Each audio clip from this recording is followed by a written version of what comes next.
यहाँ से शुरू करें, यहाँ से कोई सहाफ़ी है, कोई पॉलिटिशियन है, कोई मज़दूर है, कोई ब्यूरोक्रेट है।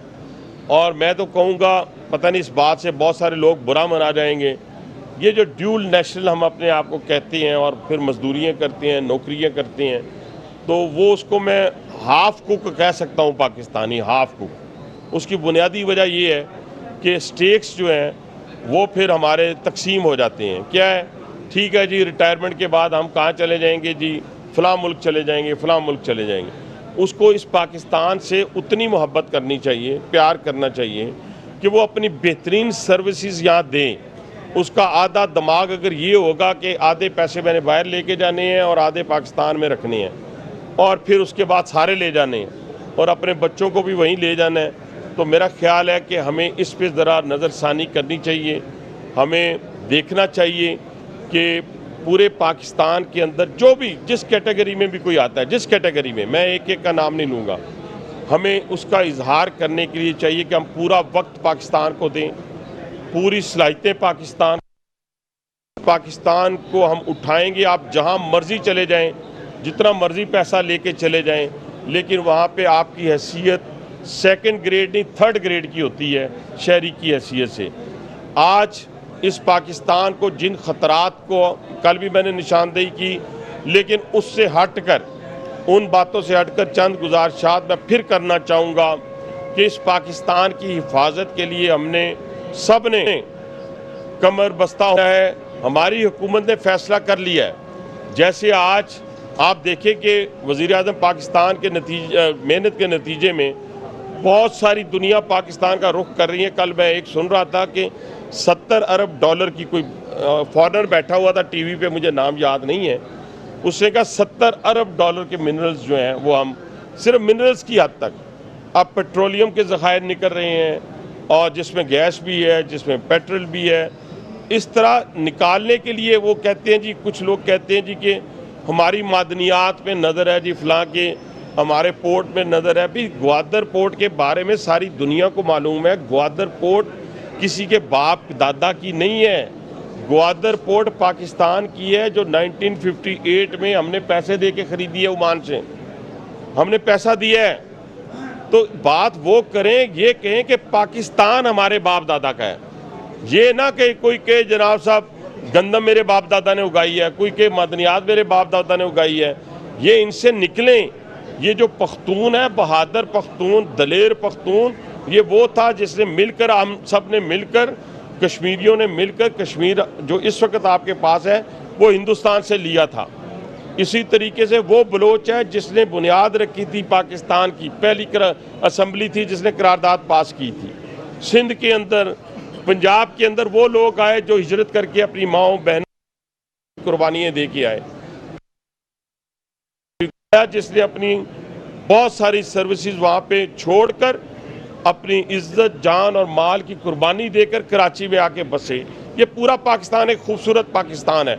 लेकिन जैसे मैंने कल कहा था कि हमारा जो ड्राइवर है ना ट्रेन का, वो अब खुशहाल खान खटक को लेकर निकलेगा पेशावर से। वो जो जाफर एक्सप्रेस का मेरा ड्राइवर है, जो बुलान का मेरा ड्राइवर है, तो वो इतना दलेर है, वो इतना बहादुर है। तो पाकिस्तानी कौम जो है अल्हम्दुलिल्लाह वैसी है, वो पाकिस्तानी कौम में से हैं। तो सोने पे सुहागा जो पाकिस्तानी फौज है, उसने फिर उनको बताया ना, वो जैसे कहते हैं ना कि घर में जाकर मारने वाली बात, फिर घर में जाकर भी मारा, उन सुरंगों के अंदर भी मारा जहाँ पे वो छुप रहे थे। वो उन लोगों का, उन मजलूम लोगों का, ये बड़ा मैं उन इंटेलेक्चुअल्स के ऊपर हैरान होता हूँ टीवी पे बैठ के, जो ये उनके इश्यूज हैं सर, वो देखे ना उनके इश्यूज हैं। इश्यूज एक उस पंजाबी को मारने से हल होगा जो अपने माँ, अपने बाप, अपने बच्चों का पेट पालने के लिए मजदूरी के लिए गया था? क्या उनका इशू हल होगा कि वो जो हेयर ड्रेसर था जिसका पंजाब से ताल्लुक़ था, क्या उसका हल होगा कि वो जो कानकनी के अंदर वो पख्तून या पंजाबी काम कर रहा था तो आपने उसको मार दिया? जब रोड बना रहा था तो उसको मार दिया। जब उनके घरों में वो पहुंचती हैं डेड बॉडीज़, तो उनके छोटे छोटे बच्चे जो हैं वो किस नज़र से अपने उस डेड बॉडी को देख रहे होते हैं। तो ये जो तासुर दिया जा रहा है ना पसमानदगी का कोई पसमानदगी नहीं है। पैसे की खेल है, डॉलरों की खेल है। डॉलरों के खेल से इस पाकिस्तान को अदम इस्तेहकाम की तरफ धकेलने की बार बार मैं कह रहा हूँ कोशिश की जा रही है। अल्हम्दुलिल्लाह ये जो मिनरल्स कॉन्फ्रेंस हुई है, इसके अलावा बाकी से मुल्क जो है सही सिमत पे चल पड़ा है। मैं ये नहीं कहता 6 महीने में, साल में, 6 महीने साल तो मैंने रेलवे का सेट किया है कि हम इंशाल्लाह किसी मुकाम पे पहुंचना शुरू हो जाएंगे। लेकिन ये बहुत बड़ा पाकिस्तान है। इंशाल्लाह जिस तरीके से हुकूमत पाकिस्तान मेहनत कर रही है, वो हम 2 साल में, मैक्सिमम 3 साल में मंजिल पे पहुंच जाएंगे। पहुंचने की कोशिश नहीं करेंगे, मंजिल पे पहुंच जाएंगे।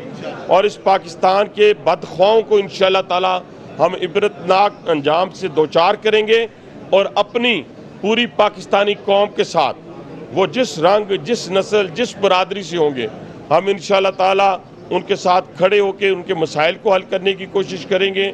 लेकिन वो लोग, वो सियासतदान जो सिर्फ अपने इक़्तिदार की खातर, अपने इक़्तिदार की खातर अगियार के साथ मिलकर, पाकिस्तान के दुश्मनों के साथ मिलकर इक़्तिदार हासिल करना चाहते हैं, मेरी गुजारिश नहीं करूंगा आपसे, मैं आपको तंबीह कर रहा हूं कि आपका अंजाम भी उन्हीं दहशतगर्दों के साथ होगा। जो ये दहशतगर्दी भी है, आप कहें किसी को, IMF को, वर्ल्ड बैंक को या किसी कांग्रेसमैन को कि जी आप पाकिस्तान की मदद ना करें, पाकिस्तान के साथ खड़े ना हों, पाकिस्तान के खिलाफ सैंक्शंस लगाएं। आप देखें कि जब पाकिस्तान की न्यूक्लियर बहुत सारी कंपनियों के ऊपर लगाई गई थी पाबंदी, तो कौन खुश हुआ था? जाफर एक्सप्रेस पे जब हमला हुआ तो हिंदुस्तान का मीडिया चीख चीख कर जो कह रहा था, तो पाकिस्तान के अंदर कौन सी एक पार्टी मौजूद थी जिसके वो जो शुबदाबाज थे, जो बाहर बैठे हुए भगोड़े थे, वो क्या कह रहे थे? लेकिन अल्हम्दुलिल्लाह उन सब का मुंह बंद कर दिया हमारे उन कमांडोज ने, उन शेरों ने, उन ज़रार कंपनी के कमांडोज ने, जिन्होंने एक भी सुइसाइडर को फटने नहीं दिया। हम उनको खराज तहसीन पेश करते हैं। जिन FC के नौजवानों ने शहादत का जाम नोश किया, हम उनको सलाम पेश करते हैं। हम अपने रेलवे के कांस्टेबल को जो शहीद हुआ, जो मैकेनिक हमारा शहीद हुआ, हम उनको सलाम पेश करते हैं। इंशाअल्लाह ताला ये जद्दोजहद मुल्क दुश्मनों के खिलाफ जारी और सारी रहेगी।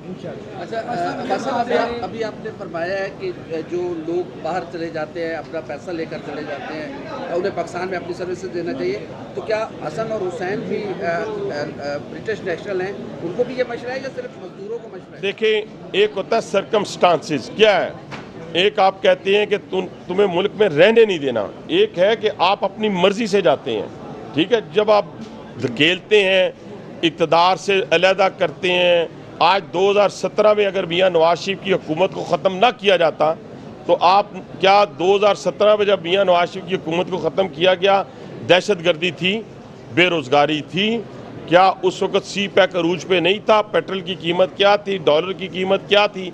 तो जब ऐसे फैसले किए जाते हैं, तो जान बचाने के लिए हिजरत तो हमारे नबी पाक सल्लल्लाहु अलैहि वसल्लम ने खुद फरमाई है और उसका हुक्म दिया है। तो हुकूमत तो वापस आ जानी चाहिए। अभी आपने बात की कि रेलवे जो है वो बिला हमारा हमला जो है वो चला रहा है। अगर बात करें रेलवे पुलिस की, सर उनके पास रिस्क अलाउंस नहीं है। अभी आपने जिक्र किया एक शहीद हुआ कांस्टेबल, उसके बाद कोई रिस्क अलाउंस के पास जो पंजाब गवर्नमेंट, सूबाई गवर्नमेंट चीज़ें दे रही है वो नहीं दे रही। अगर बात कर लें उनका दूसरा अलाउंस कमांडो अलाउंस है, तो वो 300 रुपये पर मंथ है। तो सर क्या इनके लिए कोई ऐसी चीज़ें हैं कि पंजाब पुलिस के बराबर उनकी भी परवाह की जाए? मैंने पहले कहा ना जी कि IG रेलवे जो आए हमारे पास, उन्होंने CTD और बाकी डिपार्टमेंट भी, तो जब उनकी अपॉइंटमेंट मेरे से पहले हुई, लेकिन मैं बड़ी खुशी का इजहार मैंने किया।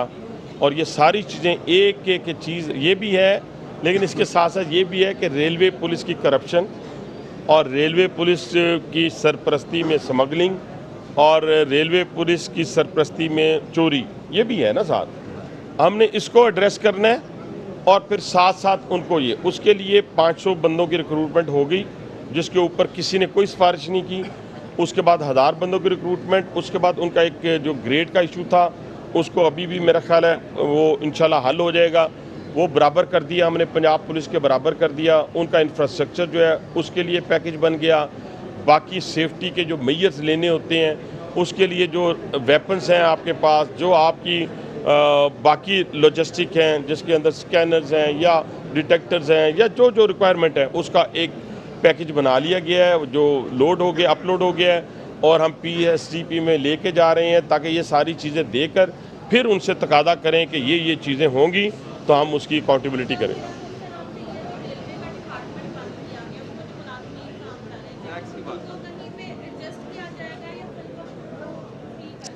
अगर तो देखिए उनमें से जो तो कॉन्ट्रैक्ट बेस थे ना वो तो मैं नहीं उस वादा कर सकता, ठीक है ना जी। और जो रेलवे के परमानेंट एम्प्लॉयज़ थे वो वापस आ जाएंगे, लेकिन हमारा जो फोकस था देखिए वो कंपनीज जो थी उनमें से मैं किसी को नहीं जानता, ना मेरी किसी के साथ कोई ज़ाती लड़ाई, ना मेरा कोई ऐसा काम है जिसकी बुनियाद के ऊपर, लेकिन उन कंपनियों के हवाले से किसी शख्स से पूछ लें, रेलवे के लोगों से पूछ लें, बाहर किसी जो नज़र रखने वाले लोग हैं उनसे पूछ लें। फिर जब मैंने आके उसकी कारकर्दगी मैंने प्रेजेंटेशंस ली हैं, मैं ऐसे नहीं कि आंखें बंद करके कोई मुझे किसी ने कहा तो मैंने कर दिया, जो भी किया है मैंने खुद किया है।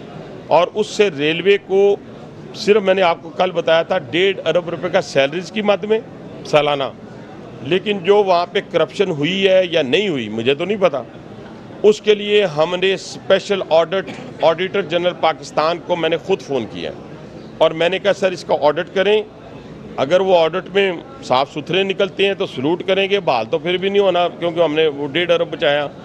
अगर उसके अंदर से वो करप्शन निकलती है तो रिकवरी होगी, एक एक शख्स से रिकवरी होगी। अच्छा जी, बाकी साहब ये बता दें कि जो रिटायर्ड मुलाजमीन है 2022 से जो रिटायर्ड मुलाजमीन है बासी साहब 22 से उनके वाजबात क्लियर नहीं हो रहे, क्या इस माली साल में वो वाजबात क्लियर होंगे? दूसरा सर फंड्स के हवाले से बता दें, जो वर्कशॉप में फंड्स की किल्लत है और मुलाजमीन की किल्लत है और मुलाजमीन कम हो रहे हैं। मैं एक छोटी सी गुजारिश ये करूँ, पहली बात तो ये है आपने मेरे से कोई बात करनी तो मैं बाद में कर लूँगा, ज़रा मुझे ये काम कर लें। वो बेटी खड़ी है, आप पीछे हट जाना। अच्छा, इशू ये है जी